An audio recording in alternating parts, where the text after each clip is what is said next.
on the Arab-Israeli issue, in the polls, in every Arab country we polled, certainly attitudes toward the U.S., most Arabs look at the U.S. first and foremost through the prism of the Arab-Israeli conflict. And Egyptians look at the U.S. through the prism of the Arab-Israeli conflict more than any other issue. In fact, when we traced why Obama's numbers went down from a few months into his presidency, where I did a poll which showed lukewarm support for favorable views of Obama, and then a year later, Obama's numbers went down, and the majority of Egyptians had an unfavorable view of Obama a year after the Cairo speech. And you ask them, okay, so what are the issues in priorities? What is the most important issue that led you to that conclusion of not liking, of changing your mind about Obama? 2/3 said the Arab-Israeli issue, 2/3. So there's no question it's a central issue. Now, to Barry Schweid, on why the Egyptians feel that way, well, first of all, Egyptians are feeling it because they're not, first of all, they're not just Egyptian, but they're Arab. And when the fact that 68% are seeing Al Jazeera, not Egyptian TV, tells you something about where they are in terms of the identity. And so they share the views of most Arabs and Muslims on this issue. But more importantly, I think, there is something that we actually have not understood about. I wrote a book on the Camp David Accords. And one of the things that we don't understand is that the Camp David Accords legalistically is, in the end, primarily an Egyptian-Israeli peace treaty that's bilateral with an agreement on autonomy of the Palestinians for 5 years transitional period that would essentially end the occupation. In that, there was no link between the two. And when Sadat went to Camp David to negotiate that agreement, he said publicly, I do not seek a bilateral agreement, only a comprehensive peace. When he came back, he sold the deal to his public as a comprehensive deal.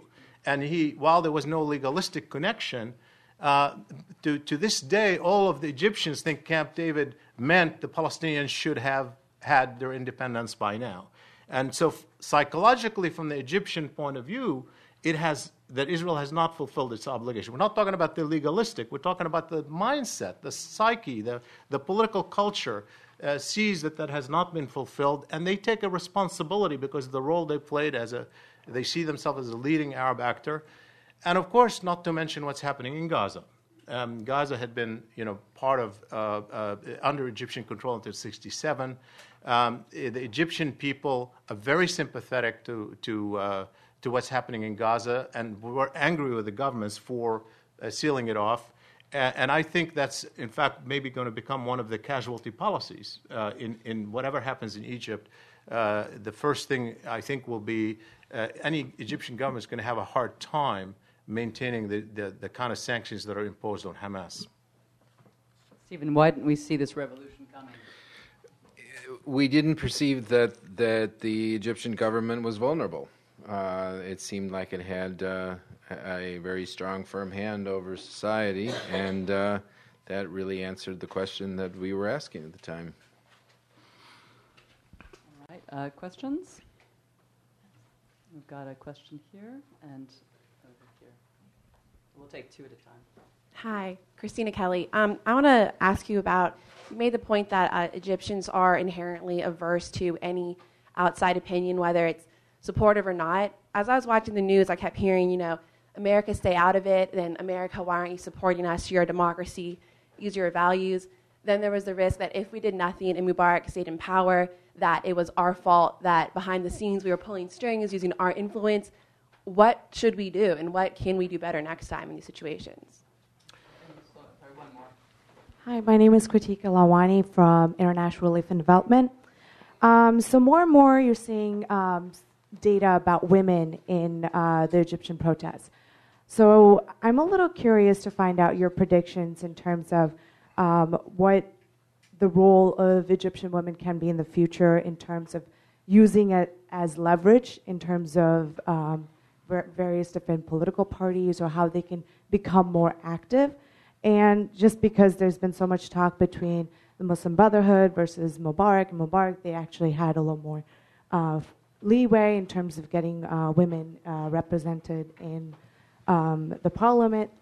So just your thoughts would be great. Thanks. Do you want to take the women's team and then you'll take the first question, Shibley? Sure, that's fine. Oh, okay. I was going to do it the other way around. Well, we could go ahead. Well, on the foreign, on what the U.S. should do, I make 3 points. Number one, remember that people in the Middle East are angry about America not simply because the U.S. is seen to support repressive regimes. That's one side. The other reason is they're angry over a really key foreign policy issue, the Iraq war, the presence of American forces, and the Palestine-Israeli question. And whatever we do, even if we support them, as happened in Iraq, we overthrew the Shia should be thanking America for all of overthrowing the Saddam Hussein regime. Don't expect to thank you afterwards. In part because the anger is about other issues, and that's going to be in Egypt. And remember that. Even more importantly, the point that I made earlier, we are seen to be, in effect, even if we support a particular policy of change, in effect pursuing strategic policies that reinforce repression over time because of the choices that we make. So we have to keep that in mind. The third point I want to make is that it doesn't matter really. We're going to have criticism no matter what, okay? I mean, people already, even when the Obama administration was saying nothing, the story from Hassan Nasrallah and from Hugo Chavez, those two actually who were popular, was that look at how the West is abandoning their guys the first time. It started with Ben Ali not being allowed into France, and Hassan Nasrallah spent part of his speech talking about that.